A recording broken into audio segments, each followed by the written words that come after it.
And now I will give the floor to Peace to present our project and herself.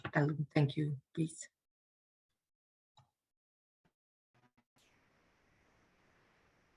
Hello, everyone. Good morning. Thank you, Sasa.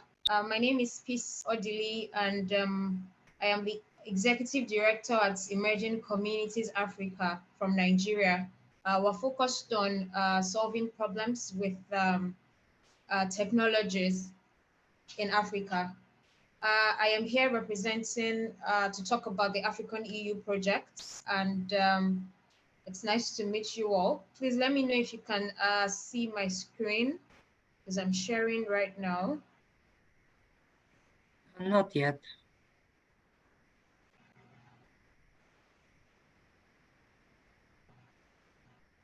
Can you see my screen? No, we can. Yes. Yes, we can. Okay, and can you see the presentation? Yes. Okay, so let me just go ahead now. So once again, welcome to this webinar organized by SASA, and my presentation is on the AfriConEU. This is the first trans-continental networking academy for African and European digital innovation hubs. The main purpose for the project is to be able to create that networking academy, like I said, for the support of African and European digital innovation hubs in capacity building, knowledge sharing, networking, collaboration, joint projects, and venture development. Now, aside the main focus, which is the aim, what are the objectives of the AfriConEU project? It's to be able to facilitate knowledge, experience sharing, to be able to share network, to be able to drive development of mutually beneficial partnerships, to be able to support the creation of collective projects, to boost digital economy while empowering youth, ensuring that women are carried along, and at the same time to foster innovation and growth. So what are the partners of the project? I remember when I introduced myself, I mentioned that I'm a partner on the AfriConEU project. There are actually 11 partners on the project, 4 African countries. ECA, that's ECA, Nigeria, there's Hyperspace in Ghana, there's Outbox in Uganda, there's Boni in Tanzania, then we have Porto Business School, Africa, ATBN, there's Africa Technology Business Network. We have Stimuli, Youth Makers, or all are parts of, all partners on the project, and we're usually called a consortium. So when we say the consortium for the AfriConEU project, we mean the 11 partners on the project. So now that I've been able to at least give a little bit of description of what the AfriConEU project is. So how do we intend to carry out what our main focus and aims are? The project has been divided into 5 phases, as we can see. The phase 1, which is the context and state of art analysis, is to be able to do a needs assessment, speak with stakeholders from both continents to be able to understand the digital innovation ecosystem, and to understand what is needed, so to speak. For phase 2, we have the development of the AfriConEU Networking Academy and its flagship programs through participative design technique. So this is more or less like a follow-up from phase 1. So now that we understand what the needs are, now that we've had several conversations with stakeholders and we've had roundtables, especially with the 4 African countries. So what exactly do we need to do?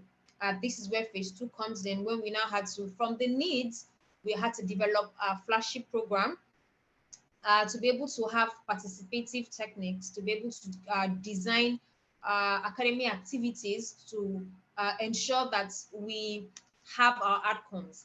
Now for phase 3 now is also follow-up from phase 1 and 2, where, okay, now that we've been able to identify what they need and we've been able to design programs and academy activities, now it's time for us to be able to implement.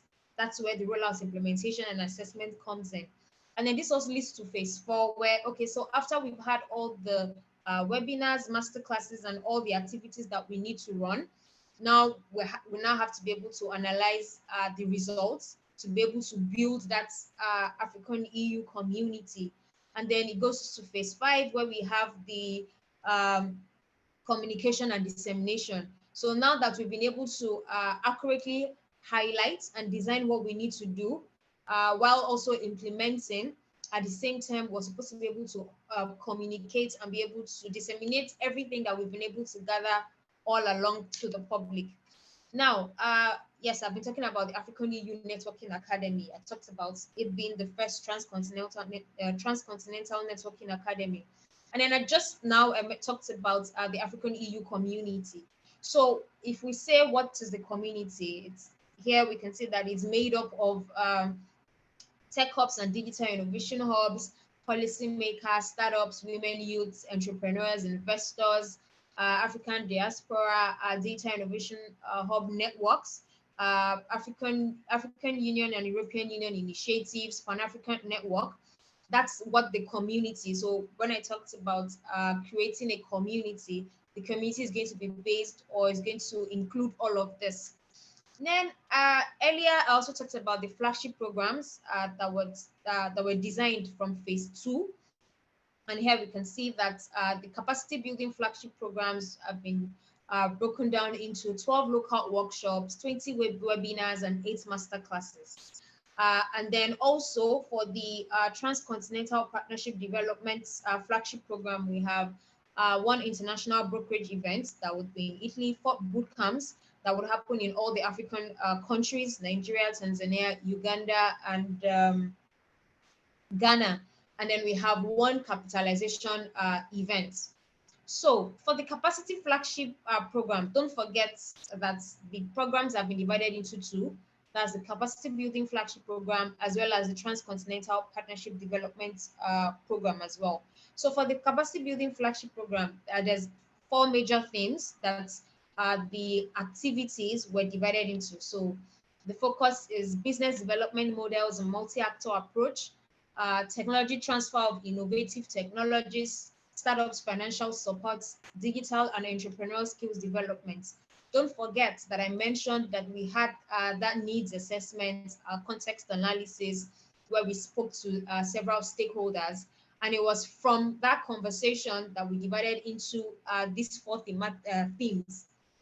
And then under the business development models, we're going to have 5 webinars, 3 local workshops, 2 masterclasses. For technology transfer, we also have 5 webinars, 3 local workshops, and 2 masterclasses. So this has been divided to cut across the 4 themes.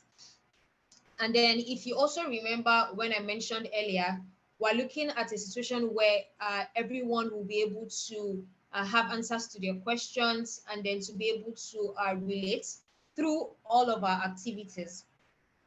And then for the Transcontinental Partnership Development Flagship Program, there are also 4 themes, which is to build a common digital market, connected startup ecosystem, to be able to have digitalization, jobs for 21st century and employment opportunities, business and investment opportunities in the African market, scouting digital entrepreneurs and startups in the African market as well. And then for these 4 themes, that's what we're going to have: 1 brokerage event, which is in Italy, then capitalization events, and 4 boot camps in the 4 African countries, like I said earlier.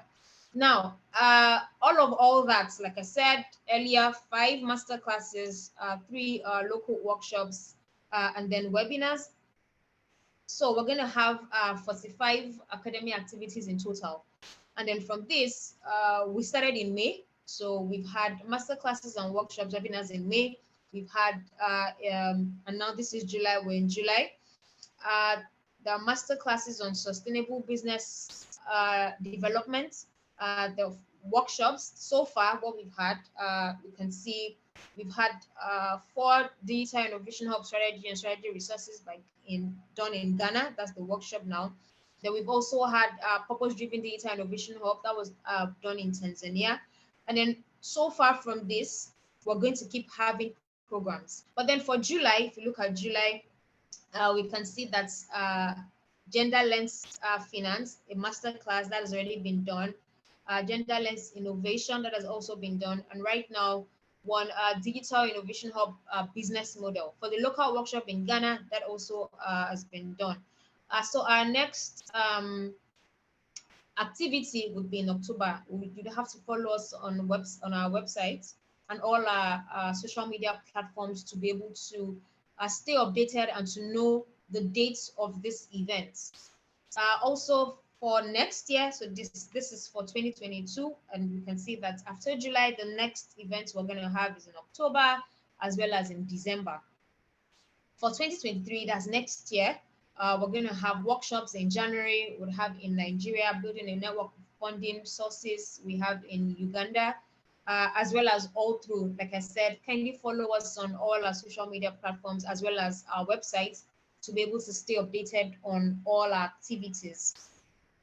Also, just like I mentioned, the website, academy activities are free, but registration is needed. And if you can see from my slide, this is the website where you just have to go to the academy activities, and then you will see, and then you can register. Just straight from the website, it will lead you to where to register from.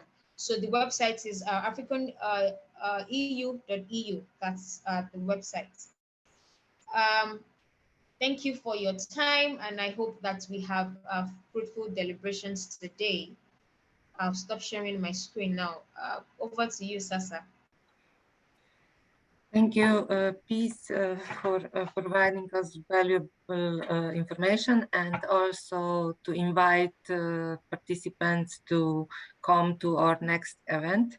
As you can see, we have plenty of options, plenty of interesting topics, and in majority of also interesting speakers.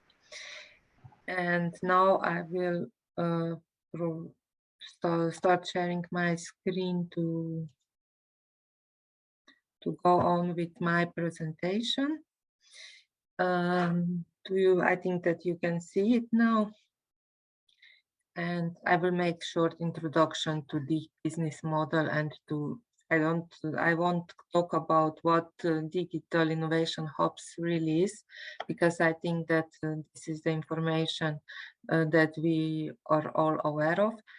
But I would like to talk about the added value of the DIH, because I think, in my opinion, this is the connecting technology, business and ecosystem. Because the huge added value, I think, is in building the ecosystem. Because if you as a DIH don't connect different stakeholders and provide information, then you are not DIH, basically. And so you need to provide expertise, possibilities to test and consult on technologies and business, and also on the skill. One of the DIHs also share equipment, share costs, provide some co-working spaces, not only like offices, but also in some lab facilities to reinvent or innovate products or different services. And important is also the developing the local ecosystem and connecting demand and supply in the network. It's important that you have some insights and some facilitators on which interesting group or companies can go to, and they have the expertise that they can help to connect with others that have similar expertise, or for some peer-to-peer learning, or to other interesting collaboration, maybe in different projects, or attracting investors, or anything that is demand in the local ecosystem. Or this local ecosystem can go broader.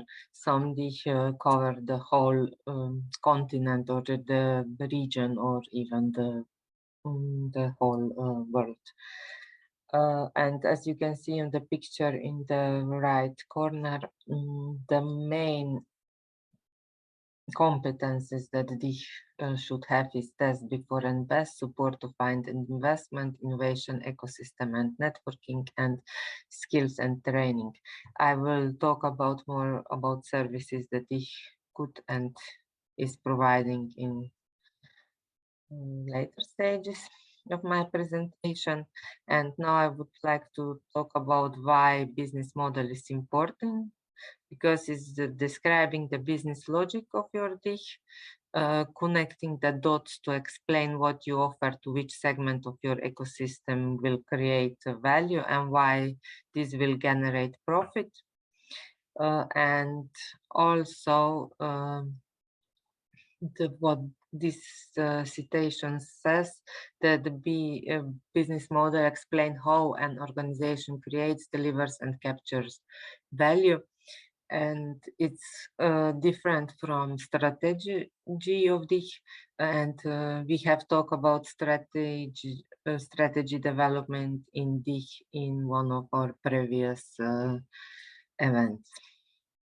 And we will talk in depth more about in the events in fall or in the year 2023. And if we talk about services, services is basically the basis for the business model of DIH. And the services are those which create value. And we divided it in 3 or 4 categories, and one is ecosystem building, technology and business, and also the skills training and education. The majority of starts with technology services, but it's not enough. It's crucial to expand these services with business support services and connect them with the ecosystem. So as I mentioned earlier, the core competence of DIH should be networking. And the second pillar of services are business. As you can see, is incubator, accelerator, support, access to finance, project development, offering housing also. Because business services create impact for the SMEs or other companies, other type of companies, and identify options, develop their value proposition, and support them in digital transformation. And the third one are ecosystem services, as they are core of generating a new business for DIH. And also very important is ecosystem building as building awareness and interest generation tool. And many of the assets of the DIH are part of their ecosystem, including the ecosystem itself. And as you will see in the case study of our DIH, this ecosystem building and building awareness is core. It's core for the DIH to be manageable and also to provide some added value to their participants. And if you see, the important part is also that this service that DIH provide is not only that they provide this as per se, but it's important that it's providing also for the other companies, and other companies also can benefit for DIH. So we can say that servicing is by and for the ecosystem. And important part is also skills and training and education, because we have this lifelong learning processes, professional training, and also important is to connect the training providers, because companies, especially small companies, need information on which are good and valuable training providers, and because on the market is increasingly a huge offer on building skills and different trainings for employees. And as you can see, that is important that we have these business model objectives, and they are strongly linked with strategy and with our vision. We can say that vision is some of plan on the long term, what we want to achieve, but business model is like roadmap, how we will achieve our vision, and also how we will create value and how can we better solve the problem, how we capture the value, how can we better capitalize on the problem. And also it is important to the cost, how we will be efficient at solving the problem, and how we will generate some revenue and not overburden ourselves with the costs, because we need to create value for our customer, and also think about it, how this value is value in this opinion of the customer that he will pay for our services. And here are the different the possible revenue model for DIH or other companies, but I will talk about it in DIH perspective. And yes, some of DIH have membership subscription, and other have freemiums. So this means that some services are for free and additional services are charged and pay per use or success fee. This is common for the companies or DIH who provide some project proposal writing or something similar, add-ons, commissions, no cure, no pay, or brokerage fee, and DIH is offering services for connecting SMEs or innovators with investors. So this was just a short introduction to pave the road to DIH that will present their own business models. Firstly, I propose that we hear about smart energy, and then myself will present about the Agri-Food. So I will give the floor to Romualdas. Thank you, Sasha. And can you help manage me, because you have experience already with sharing? Okay, I will start. I will share your presentation. Yes. While you're sharing, I just shortly would like to thank for inviting me. And I am CEO of the Smart Energy Digital Innovation Hub. Also, I am the International Innovation Expert at the Lithuanian Confederation of Industrialists, the country's leading industry federation, member of the Business Europe, connecting more than 4,000 business enterprises. Today, I am going to present the business model of the Smart Energy Digital Innovation Hub. First of all, I'd like to talk about the history of formation. Sorry for interrupting. Do you see slides? Everything is okay. fine. Thank you, Sasha. Yeah, first of all, I'd like to talk about the history of formation, stakeholders, participants, and partners.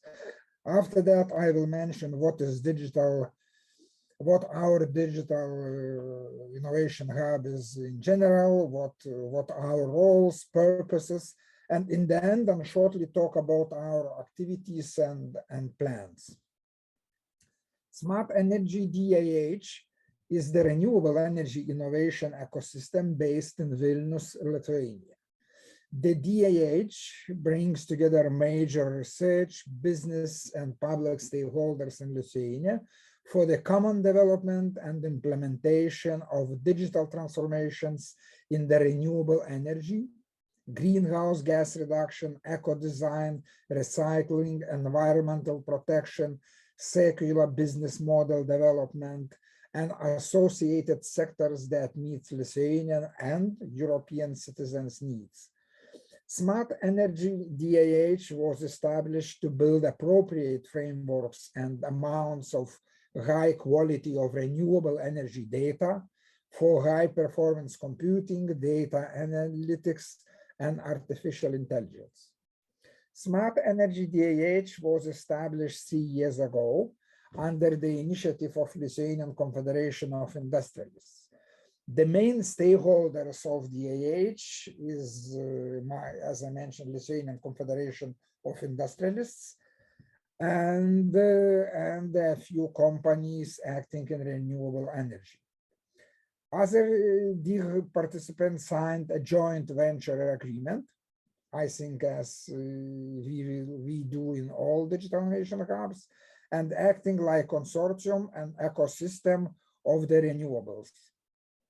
Also, we established a new NGO under the name the Smart Energy DIH, which coordinates all activities of the DIH without any profits. Only we have incomes for our main activities. We have over 30 participants, including universities, scientific institutions, public authorities.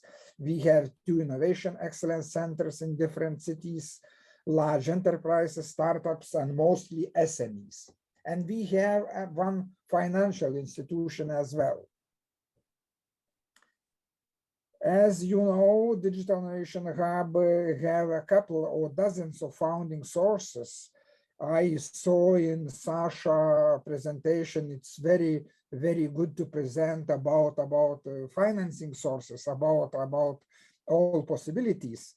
But at the moment, we have mainly 3 sources of funding. I mean, our Digital Innovation Hub projects, both EU, national, and regional. We get some incomes from services we have been providing. And we got the membership fee. From this year, we win the European Digital Innovation Hub. I hope that you know that in Europe, we have 3 types of Digital Innovation Hub. First is in preparation, just in preparation. Second one is fully operating. And now in Europe, we have 136 European Digital Innovation Hub funded from 50% from European Commission and 50 or sometimes 25% from member states. And next slide, finally, this one. What is, the previous. I like this picture, is an old one picture, maybe 5 or 6 years ago, but I always come back to this picture and to ask myself and our partners what is really our Digital Innovation Hub is. I don't like to repeat what Sasha mentioned, but as you can see from this picture, DIH consists from various areas of participants. I mean, from incubators, government, research institution, startups, SMEs, large companies, financial institution, and so on. Our Digital Innovation Hub is a support facility that helps companies to become more competitive by improving their business processes, as well as products and services by means of digital technology. The value propositions for our Digital Innovation Hub reflects renewable energy industry needs. This amounts to more than simply a list of solutions and services. It goes to the heart of the hub mission and how they operate. The added value of our DIH over existing initiative and approaches include one or more as following: acting as a one-stop shop for companies and providing a gateway to specialist platforms and infrastructure, possessing significant know-how spanning, for example, across technical disciplines and between technology and non-technology areas, example, business, finance, law, consulting, ability to market themselves and proactively identify relevant customers for their services, and ability to speak the language of SME business and understand their needs, understand of business models and business transformation, and being able to help companies transform, especially in digital way, ability to work with companies and all levels of digital maturity, ability to support current and future skills needs and provide appropriate support, providing funding or facilitating access to funding from external sources. Next slide, please. I think this is our, the main service portfolio of Digital Innovation Hub. This means that portfolio, Sasha also mentioned about that. And I think that we can skip the slide. And next slide, please. And what we do and what for our hub is more specific, and the principal services may be defined as follows: awareness creation around digital technologies, innovation scouting, digital maturity assessment, visioning and strategy development for businesses, brokering, matchmaking. This is very, as Sasha mentioned, it's very important activity, because having stimulated interest in digitalization, work with companies to understand their challenges, develop a solution, and propose technologies and services providers that could help to implement a solution. Also, access to specialist expertise and infrastructure, mentoring, training, access to funding and investor readiness services, collaborative research on issues of common interest. Next slide. In Lithuania, at the moment, we have 19 digital innovation hubs. I think this is quite a big amount for small country, but our Ministry of Economy and Innovation was quite active. I mean, quite active. They did a lot to establish to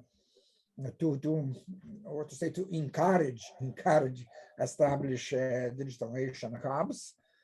And but only 3 digital innovation hub got a European digital innovation hub name, as I mentioned before, because it was a call for European digital innovation hubs. And this means we have 19, but maybe only half of them it's working really. Next slide. Also, Baltic states and Poland expressed interest in setting up a cross-border smart energy Baltic digital innovation hub, competent in areas of renewable energy, climate changes, and the circular economy. The cross-border smart energy DIH focuses on realities, on business realities, plans, and visions, because our countries, it's small Baltic states, all countries, I mean Lithuania, Latvia, and Estonia, and big countries, Poland. Then we create some kind of cross-border DIH. And also our goal for next year, or maybe for next year, would be the main cross-border DIH for all Baltic Sea region. Next slide. because I think I'm short in time. I'd like a few words about our initiative of Green City 2030, because we would like in Lithuania have at least 2 cities, 1 big city, 1 smaller municipality, which would be independent, flexible, CO2 neutral, cost efficient, and really smart and neutral city. Next slide, please. And we have established in our Digital Innovation Hub, as you can see, we established 8 working groups: smart cities, the main activities at the moment, data management center, circular economy, solar and wind energy, energy storage technologies, hydrogen technology, green transport, and heating and cooling technologies for building, apartments, and so on. We have participants from our partners, I mean Digital Innovation Hub partners. Every working group has a head, mostly from scientific institutions, from universities, and I can tell that it's working, and we can deeply discuss or find some solutions in these areas. Next slide.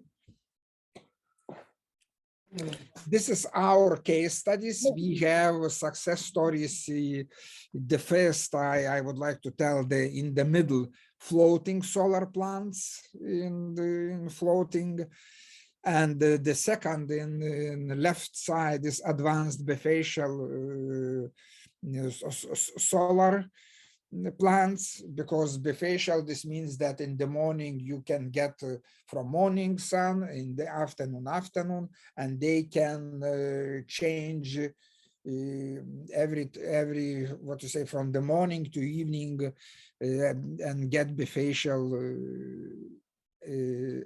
experiment. And also virtual reality, and so other success stories we have in our DIH. Next slide. Yeah, next slide, Sasha. And thank you very much, because I don't like to waste so many times. If you have some questions, I always open to answer. This is my email, my phone address, and this is the new building, as was in the first slide. Next summer it will be our house, not of course all building, only the part building. In the first floor will be the battery, the high-tech battery factory, and in the other floors would be the innovation and business center, and we also have our home. Thank you, and I wait question in the end of the event. Thank you very much. This is smart energy is the hot topic nowadays. Only in today's morning on the radio, when I drive to work, it was said that Europe won't survive the winter without Russian gas. So I think that we should talk and think about energetic smart, and somehow adjust our values or experience or think or act differently as we are used to. So do you collaborate also with, as I understand, the DIH is basically regional and have some cross-border cooperations, but do you collaborate also with others from Europe or from other continents? Yes, Sasha, we collaborate closely with Austrian, and we have initiative to bring together all the DIHs which are acting in smart energy or this activities what I mentioned in my presentation. And to tell the truth, there is not so many in Europe. Mostly is manufacturing, mostly is IT, mostly is other, I mean, kind of the DIH, and we find in Europe as our 10 or 12, and we would like to bring together. But also we have close connection with the Germany's DIH, with Croatia, with Romania, and France, Spain especially, and in Slovenia now we have a good friend Sasha, and we can do some things together, because you know, smart energy, by the way, in our hub we have some close what to say, question or activities with Agri-Food, because it's so many things that we can do together. I mean, energy, especially renewable energy, and Agri-Food. But I think I don't I speak so long and don't like to waste so many time. No, it's not a problem, because it's interesting. Because yes, in Agri-Food is energy always the topic, not only in field agriculture, but more in the topic of greenhouses, and also the biogas plants are emerging, and it's really, we can cooperate on these topics. If any other questions for the smart energy? If not, I will proceed with shortly present or the Agri-Food.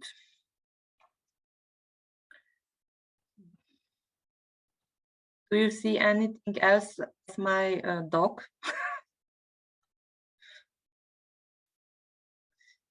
Hopefully you can see my presentation now. Yes. Yes, we can. Okay, thank you. I will shortly give some insight about our ITC. Is basically our mother hen, is Innovation Technology Cluster, and its Technology Transfer Office. And it aims at fostering cross-sectoral innovation based upon novel technologies and ICT in sectors like Agri-Food, and turn these sectors into smart. And then we came up with the idea that we need to support farmers and food processors and food production differently, because in today's world we have sustainable development goals. We need to produce more food with less resources, as you all know that they are scarce, and it's important about thinking about environment, about economic, and also about social sustainability. And we thought that with so much different technologies and opportunities for digitalization, we can do something for our Agri-Food sector. And so we established DIH Agri-Food, which is a one-stop shop providing services to target groups. And our target groups are the whole supply chain or the whole food system. And especially important is that this support should be through multi-actor cooperation. And as you can see, our topics are not to go in depth with each technology. As you can see here, the Internet of Things, big data, blockchain, Earth observation, robotics, artificial intelligence, not to go in depth, but to take the technology and give them some meaning and some operational prospect in the Agri-Food sector.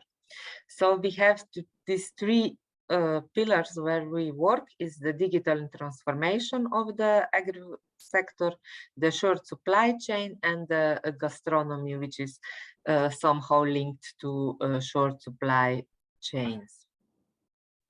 And the services, are the core heart of the Digital Innovation Hub, and is awareness creation, innovation scouting and technology transfer, develop strategies and business models for SMEs and other interesting parties, financing and funding, mentoring and training, or added value is also our Living Lab. I will talk about it later, and cooperation with other TICs and network. We are somehow different from majority of these because we don't have any membership fee. We only finance ourselves with different projects.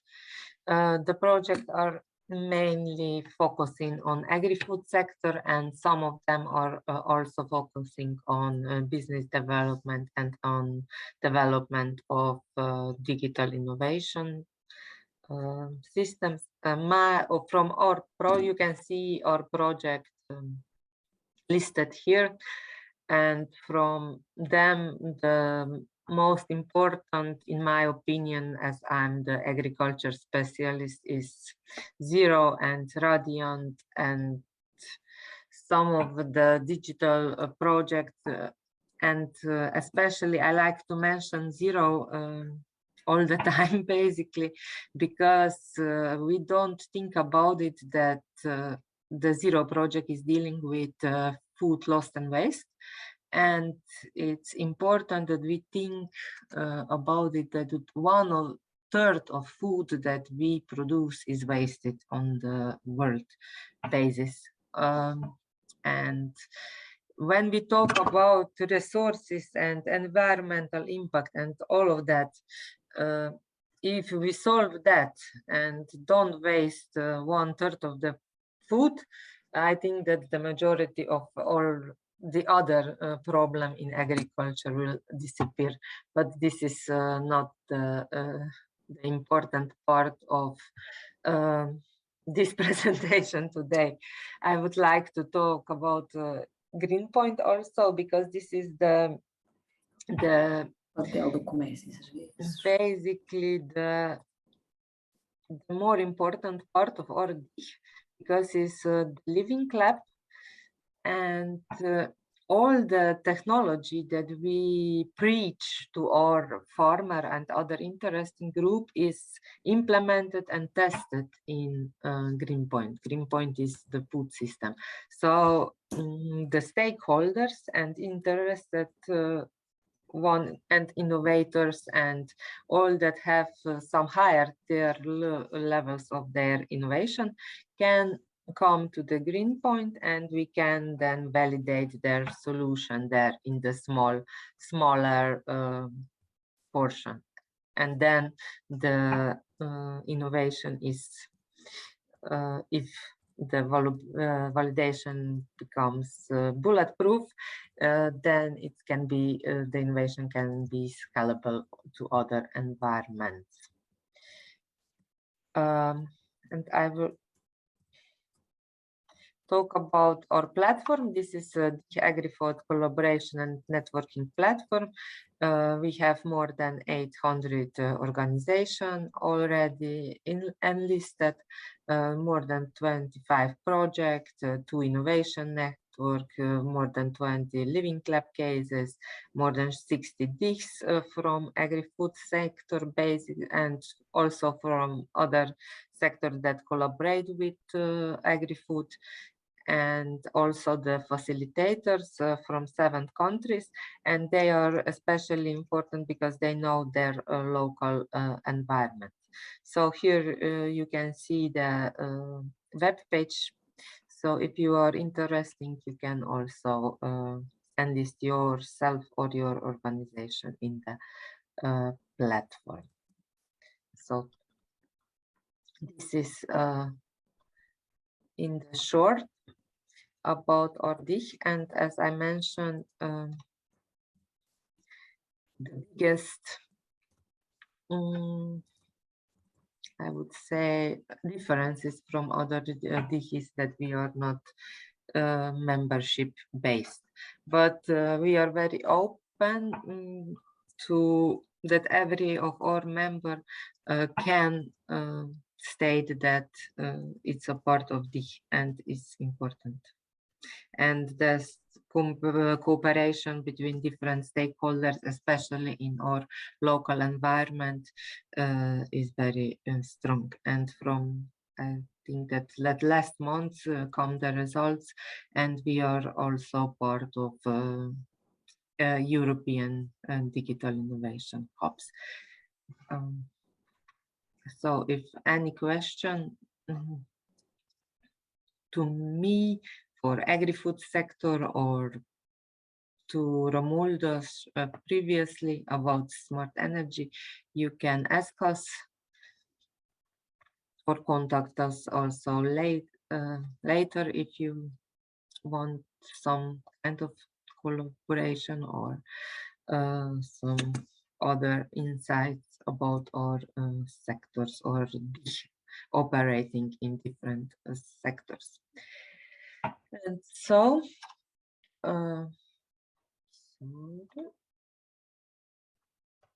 now I will propose that we continue if there are no comments.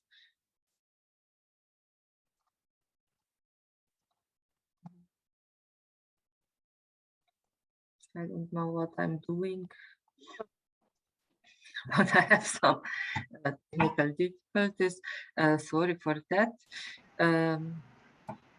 Sorry, Sasha, I just wanted to mention that if you have persons within your network, and I know that the speaker also mentioned something around that, if you have persons within your network with great projects, kindly let us know so that we can publicize on the AfriConEU platform. So if you know persons within your network, within your locality who are really doing great things and are running inspiring projects and initiatives, I would drop my email in the chat box so that you can reach out to us and we can promote their projects. Thank you, and well done, Sasha. Okay, thank you.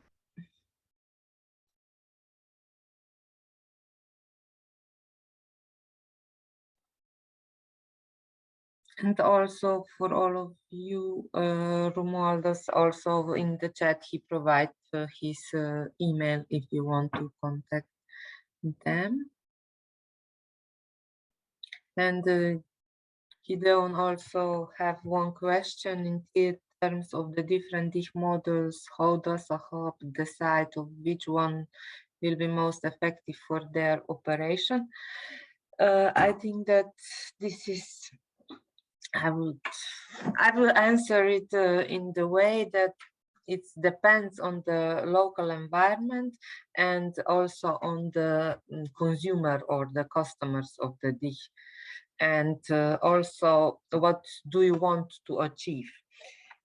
In our experience, we want to achieve the huge representation and also that we can have a lot of stakeholders and a lot of organizations which we can combine and to represent. So we want to have no membership fee, so it's easier to work with them and it's easier to attract them.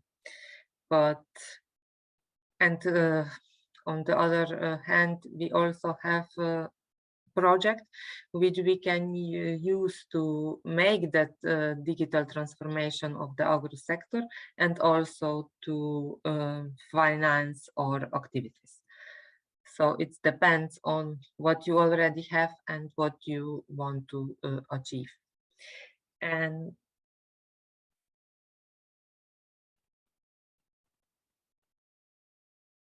Yes, and Ebel Timuntu, I'm sorry if I don't pronounce the names correct, have another question on how to build a community in a local where people don't yet understand what Digital Innovation Hub is. Yes, in our local environment, people don't know, and I think that in our region of Pomoria, they don't know it till this day. But everybody understands the concept of cooperation and multi-actor approach or stakeholder approach. And I think that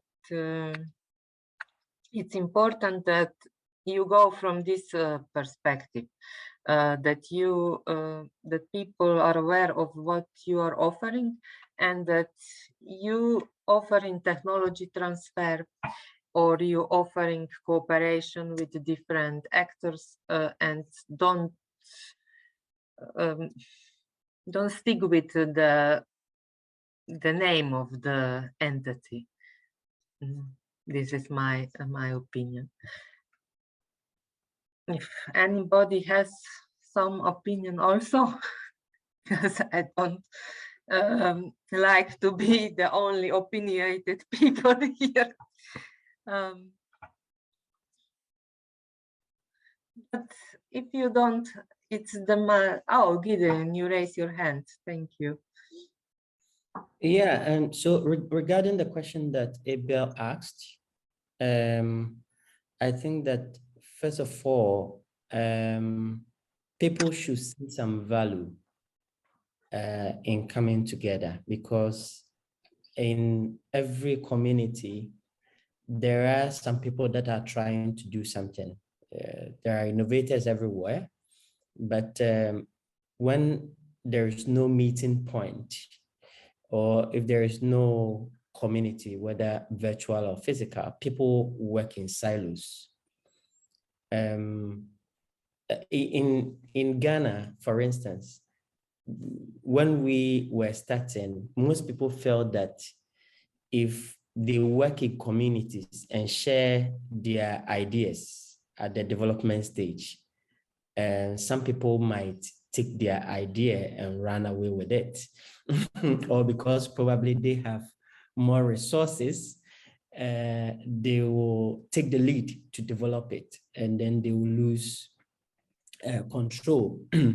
But we needed to help people to understand that we thrive in communities. We only work faster if we collaborate with others. And sometimes they even needed to merge with other companies, because the products that they were, or service they were trying to come up with were complementary.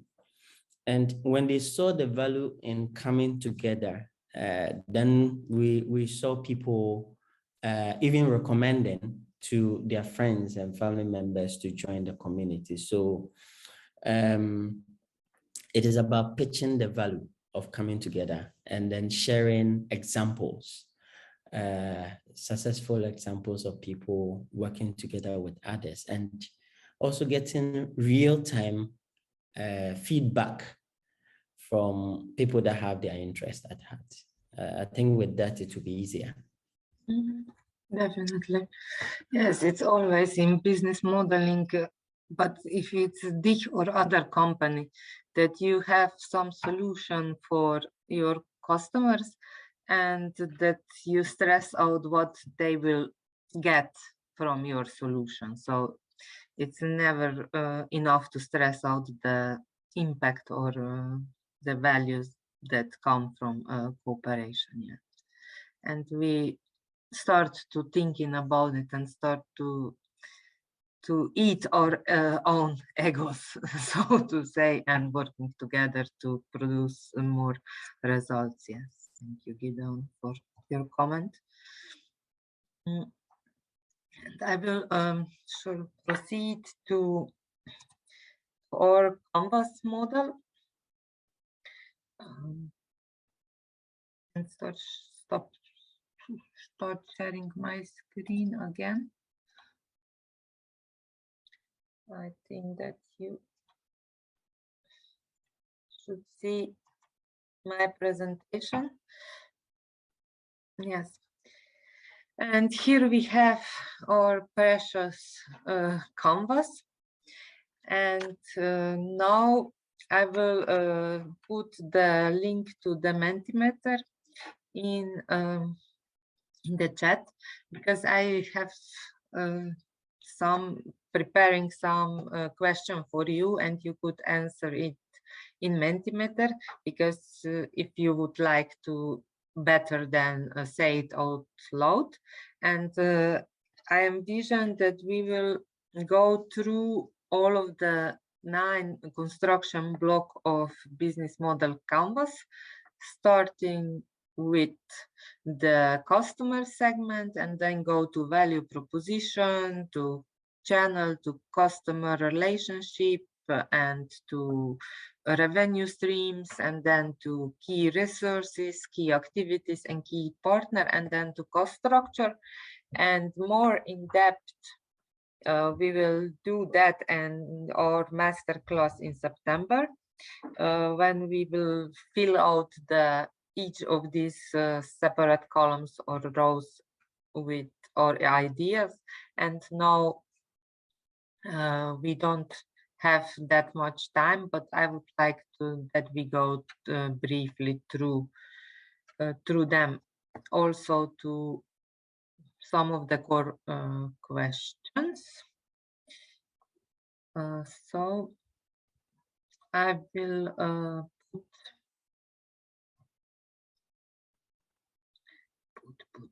put the Mentimeter link in the chat.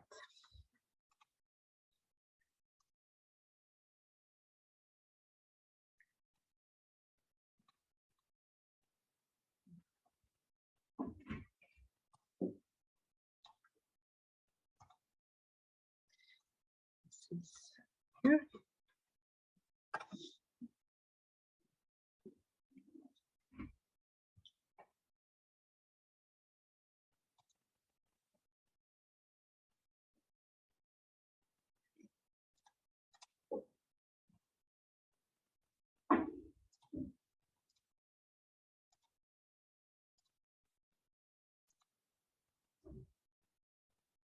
And I will also start to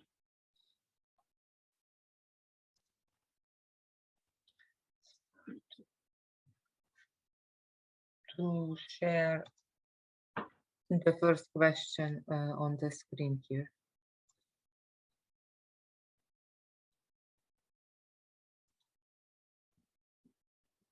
Do you see the question now?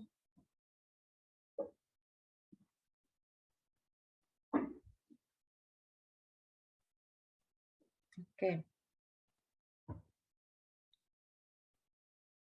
Now we firstly, I'm more the optimist, optimist, and I always see the glass half full, not full, empty. So I would like to firstly talk about strength and opportunities in the business ecosystem, and then to the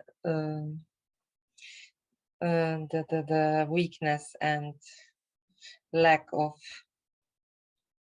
And it's true that lack of time and lack of expertise is a challenge, and other challenges also are in our environment. But what are the strengths and opportunities?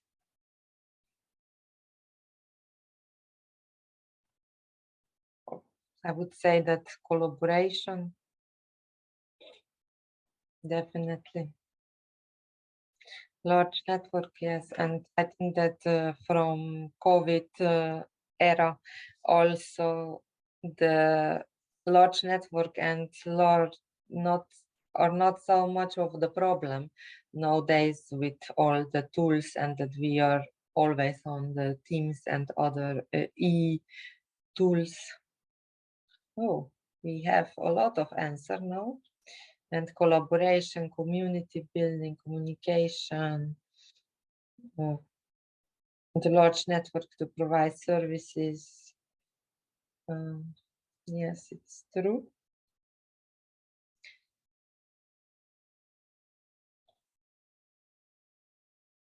The openness. I think that nowadays we are more open to collaboration and also to communication with others as we were previous eras. And the next, if anyone wants to comment, you just unmute yourself and make comments, please. And if we are going to the next question, and the next question will be, what are the weakness and potential barriers? As we already talked about, one of the barriers or weakness is not enough awareness in the environment about collaboration and about digital innovation hubs themselves.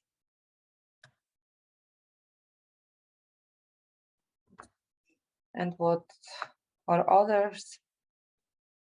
Weakness, or we already addressed them in the same slide, I would say, in previous slide, when we have lack of experience, lack of time, and lack of time for research. So,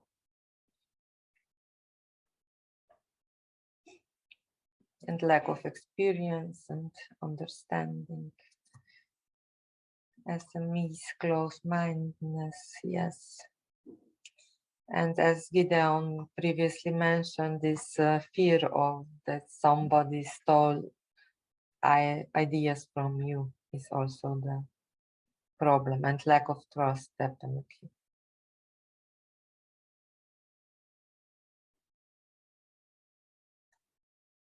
Yeah, and lack of funding is also one of the problem, because if you would, but it's also some of the not only the problem, it's sometimes it's a problem of excess funding also, because I have some knowledge about the companies that have a lot of funding, and after the funding, the company has died because they overinvest themselves. So it's a two-way street always. And the next question, which I would like to know, and now we are going to the building blocks of the DIH, and I would like to from you that you think about what DIH is, and firstly we will talk about customers, and you think about it, for whom is value created, who are the customers of the DIH, who could be the customers, and if we have more customer segment, what are the characteristics of them? In our case, about the DIH Agri-Food, the customers are farmers, food producers, retailers, restaurants, and other type of HoReCa sector, and also the end users or end customer. And what are the customer or consumer for other segments? Yes, different startups, yeah, innovators.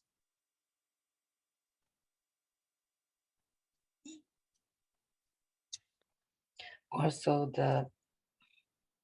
for some DIH can be policymakers, also like the customers.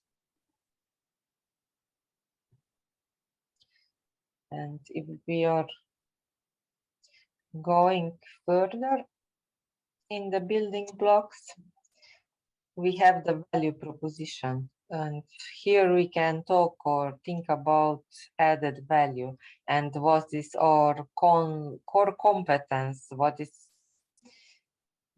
the value that customer and consumer in food systems, we always talk about consumer, so I'm more used to the term consumer. What the people entering our business model will get from us, or services, or cooperation, funding, different things.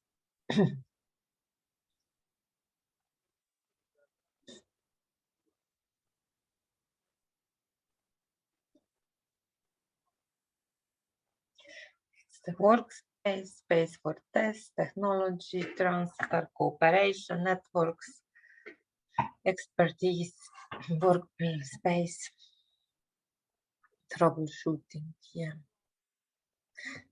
What we have here is basically cover all the services that DIHs provide.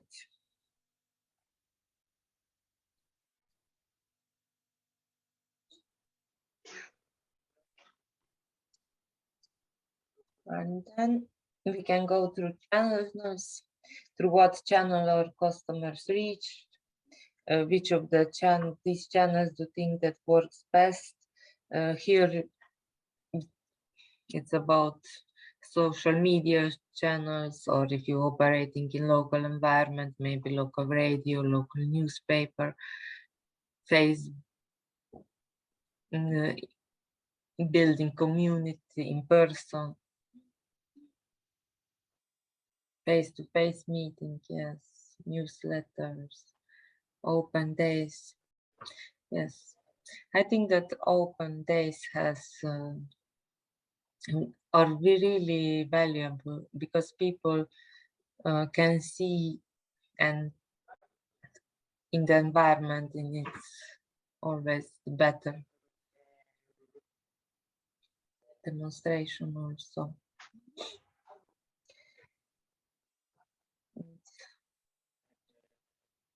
Another aspect then is customer relationship. What type of relationship has already been established?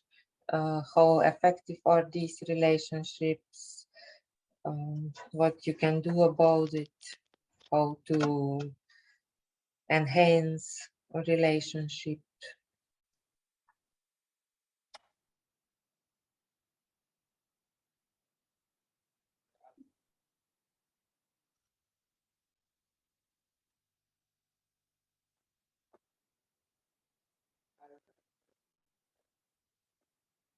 Mentorship, definitely. Some base, some facilitator maybe, that are known in local environment, and they can then facilitate the networking in other environment, or he knows what to do when some demand is emerging. Group coaching, yes, collaboration in projects is important.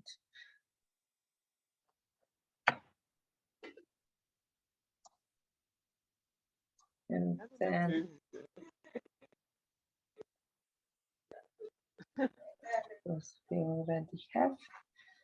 We talk about revenue streams already. What are the different, and how much does each stream contribute to the overall revenues? This is hard to answer here, but when you're building the business model, you can think about it, and also adjust revenue streams according to the practical results. It's the same for resources. Also, you need to think about resources. What do you need to provide the value proposition or operate?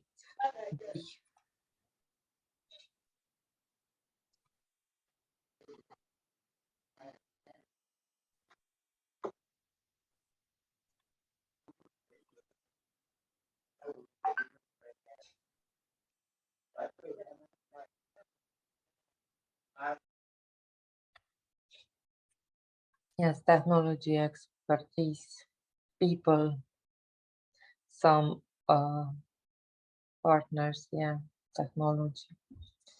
Yeah, it's true.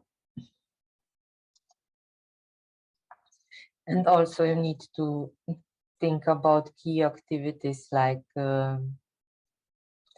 what to provide and for whom. I will, and also the key partners, and cost structure is also important, not only in the revenue model, and how and governance model is also important for building trust. What kind of partnership agreement is provided for this, and also about the, you should think also about the impact. I was going through different slides in different mode, I will say, like in previous slides, because the clock is ticking and we have a lot of to do. Now I will ask all of you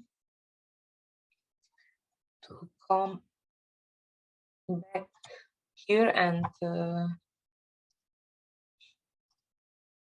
put your cameras on, because we need to have a group picture. If you would like to, please.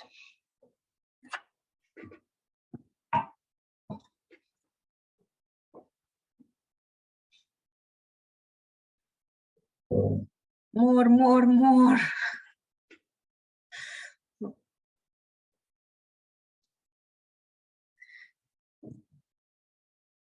John, would you please take the picture? Yes.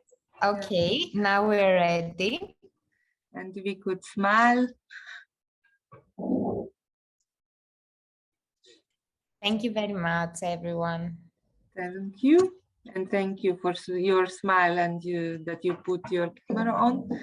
And as we are coming close to the end, but not till to the end, I would like to ask Stimuli, Konstantinos, I think that this will be you, that you provide us with insights why filling out the survey is important.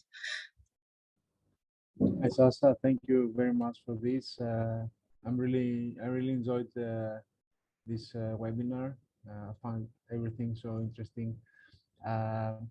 But I think that there's always some things that we cannot take it in consideration. So any feedback we get from the participants is useful.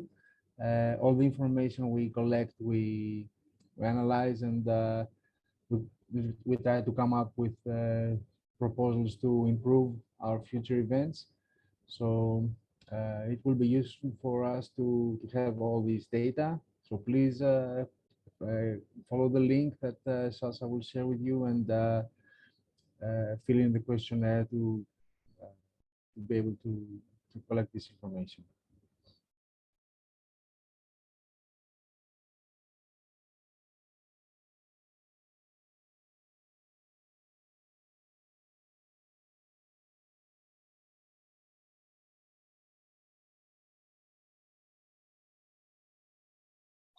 Konstantinos, do you have a link somewhere with you? Yeah, I'm sorry. To post it in chat, yeah, please. Okay, yeah, I will. I thought Magda sent you the link, but it's easy No, for me she to do didn't. this.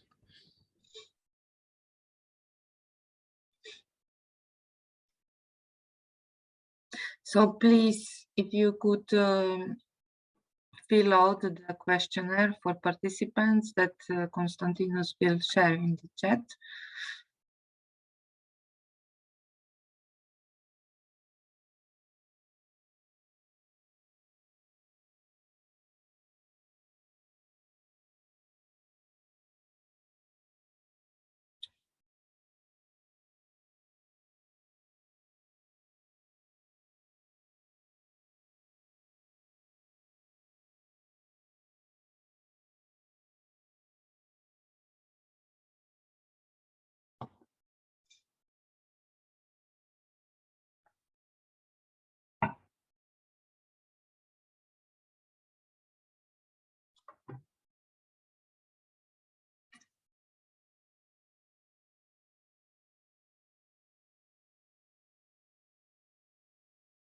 Here you have now the link. I think that's around 3 minutes you can spare to fill it out. And in the meantime, if anybody has some question or comment.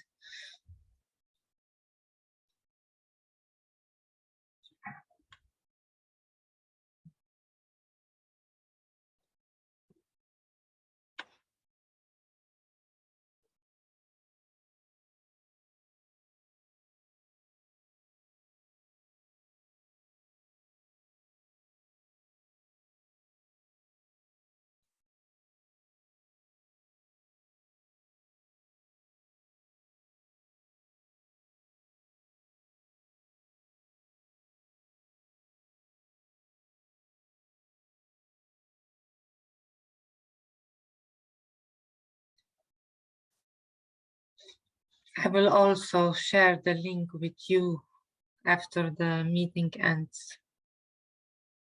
And I will ask you one more time to fill it out.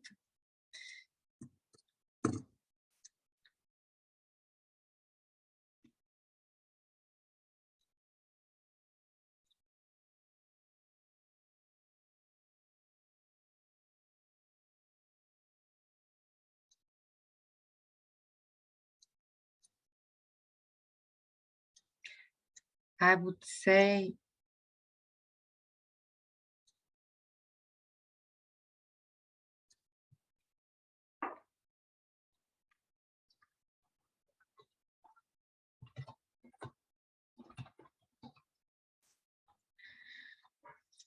that if there are not any further questions or any questions, I could say, or any comments, I would like to thank you all for joining us today.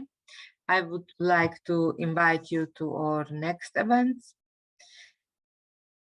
And this is it for now. If you would like to collaborate with us or with the Smart Energy or with AfriCon project, you all know where to find us.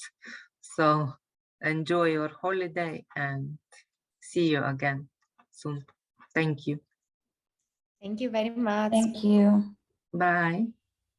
Okay, bye-bye. Bye. Thank you, Sasha, for inviting. Thank you. Bye-bye. Thank you. Bye.